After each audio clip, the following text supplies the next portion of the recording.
Olá pessoal, tudo bom? Hoje eu vim falar com esse vídeo que eu lembrei hoje de um caso de uma paciente muito querida, que eu lembro que quando eu comecei a atendê-la, que eu fui fazer essa técnica da narrativa do coração, porque eu como fisioterapeuta, né, sou especialista em idosos, eu observei muito por que só a fisioterapia não resolvia o problema do paciente. Como assim, Lília? A fisioterapia não serve? Claro, gente, que serve. Eu sou fisioterapeuta, eu amo o que eu faço, né? E é uma profissão linda que através das mãos a gente consegue, através do nosso toque, a gente consegue a cura do paciente. E eu comecei a observar que não estava só no físico, era muito mais além do que o físico. Então, essa paciente, ela tem uma memória afetiva muito grande para mim, porque hoje ela é minha amiga, né? E o meu objetivo era dar alta dela. Eu já atendia ela há mais de um ano e eu queria entender um pouquinho assim por que ela não tinha tanta evolução. Ela melhorava fisicamente, mas faltava algo, sabe? E aí aconteceu que ela morava numa casa muito grande. E como agora era só ela e o marido, né, que eles são idosos, eles foram para um apartamento, eles queriam muito ir para um apartamento mais, ficar num apartamento menor, mais próximo dos filhos, e ela tinha muita vontade de vender a casa, né, e há anos estava para vender e ela não conseguia. Até que em determinado período, eles conseguiram vender a casa. E aí ligaram no banco para ela certo dia. E nesse período da venda da casa, ela estava tendo alguns esquecimentos, tendo um raciocínio mais lento. A família começou a observar que ela não estava tão, digamos assim, tão bem como antes, né? Já que ela era tão lúcida, tão esperta. E aí eles começaram a observar, levaram na geriatra, né? Passaram alguns medicamentos, tiveram algumas suspeitas de demência. Tudo bem. E aí veio a história que ela conseguiu vender a casa, ela ficou feliz, e o banco ligou para ela ir comparecer ao banco. Aí ela foi junto com a nora, e quando chegou lá, ela acabou que se confundiu, achando que era o banco referente à venda da casa, mas era o banco referente à aposentadoria. Ela foi pro banco errado.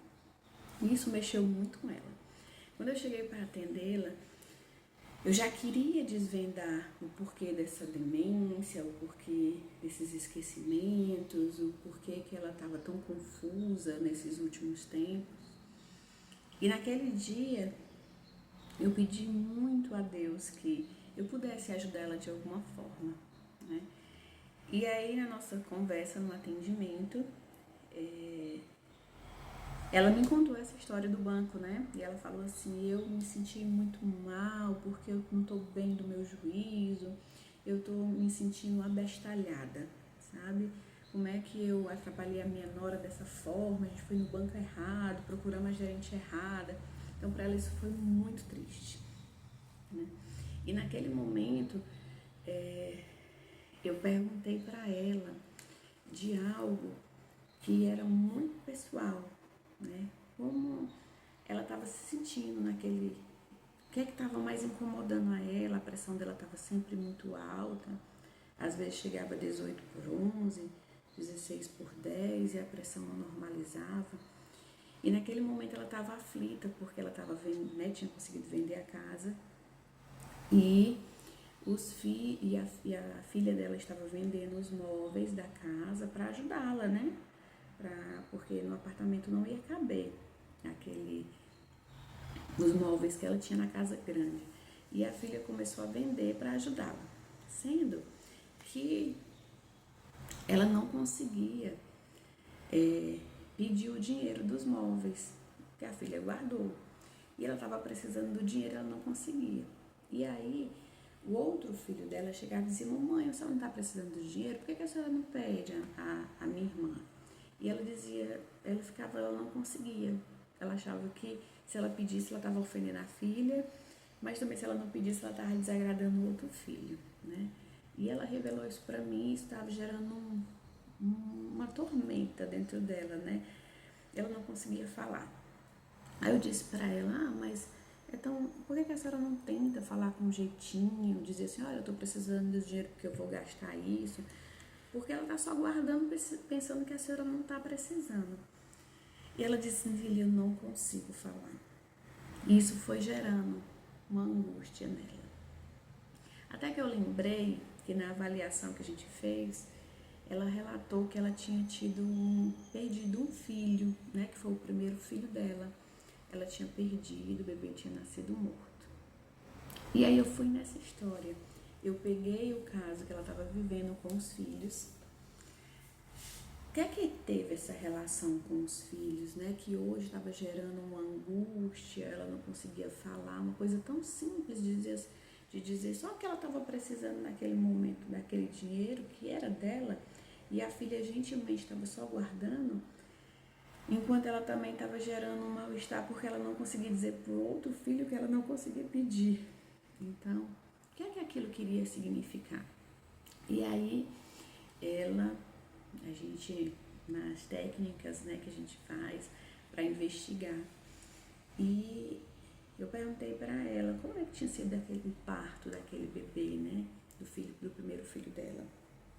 Então, ela relatou que ela foi para a maternidade, estava tudo ok, o quartinho todo arrumado, e que ela nunca tinha falado para ninguém isso, ela estava falando para mim.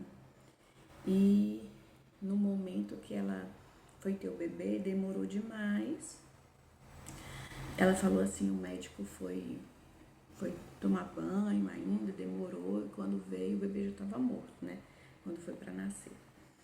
E aí eu falei para ela, vendo diante daquela dificuldade que ela também estava de falar, eu falei assim: mas a senhora estava sentindo dor para ter o bebê? Ela estava sentindo dor demais. Mas a senhora falou que estava sentindo dor, que estava sendo o seu limite, que não aguentava mais, porque ela era tipo daquela paciente que ela estava sentindo alguma dor, ela não falava. Então eu percebi essa característica nela. Aí ela falou: não, eu disse que eu estava sentindo dor, mas eu não disse o quanto eu estava sentindo dor, que eu não aguentava mais. E eu perguntei para ela: e se a senhora tivesse conseguido falar que estava sentindo muita dor ao extremo, ao ponto de não conseguir mais esperar? Ela olhou para mim com os olhos cheios de lágrimas e falou: se eu tivesse conseguido falar, o meu bebê não tinha morrido. Então, naquele momento, a gente percebeu, né, que ela tinha um sentimento de culpa dentro dela. E quando ela via a realidade dela, naquele momento, eu disse para ela: quando a senhora soube que seu bebê morreu, o que foi que a senhora sentiu? E ela falou: Lilia, naquele momento o meu mundo acabou. Eu me senti abestalhada, eu me senti fora do meu normal. E quando ela falou essa frase, foi a mesma frase que ela falou quando ela foi lá no banco. Lembra que ela foi com a Nora lá no banco?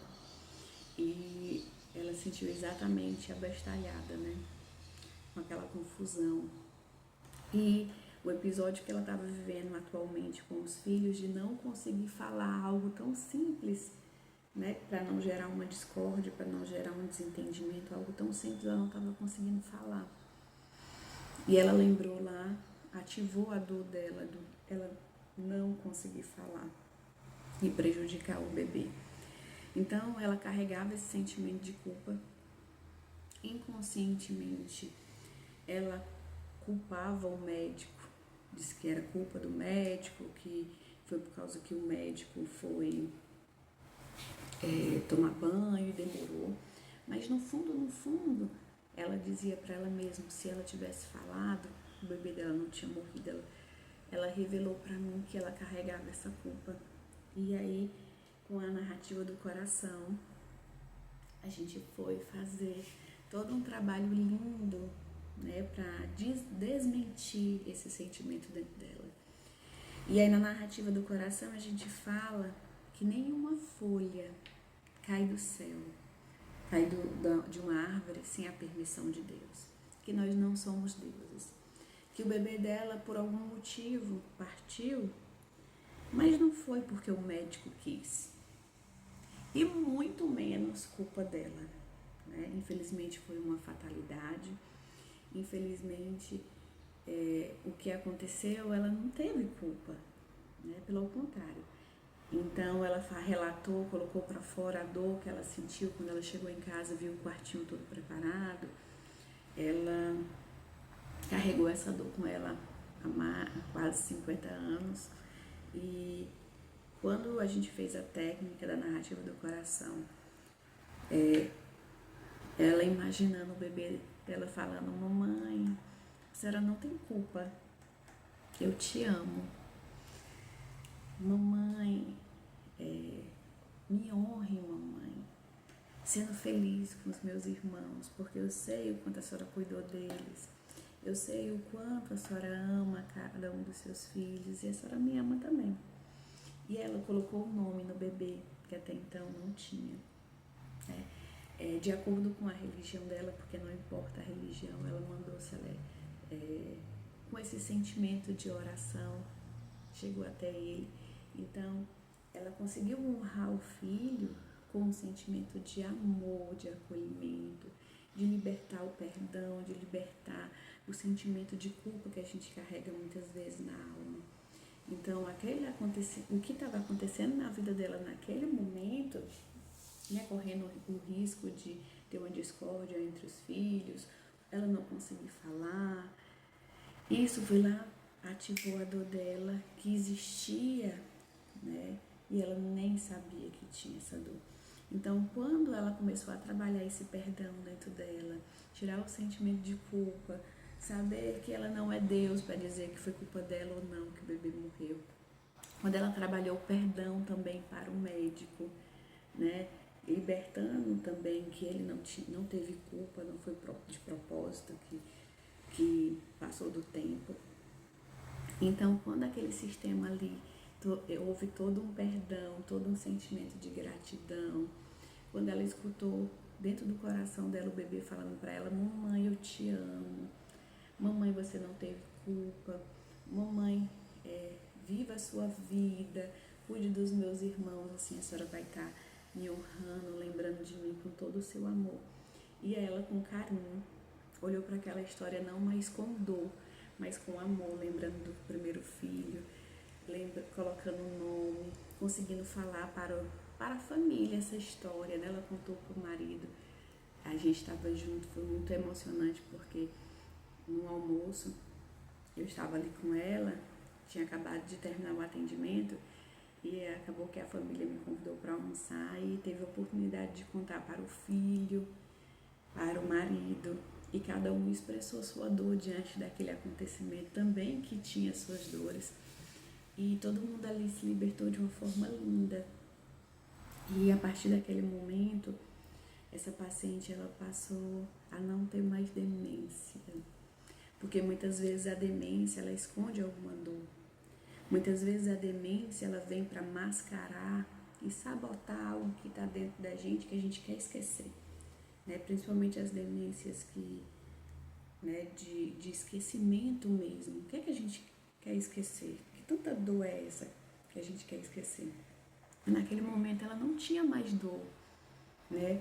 Aquela compreensão, a família também compreendendo esse processo de libertar o perdão de algo que já passou, que estava arquivado dentro dela, e ela tirou aquela dor de dentro dela. Então, ela foi fazendo o desmame dos antidepressivos, dos remédios para demência, ela voltou a ter uma vida ativa, ela voltou a sair com os filhos, né?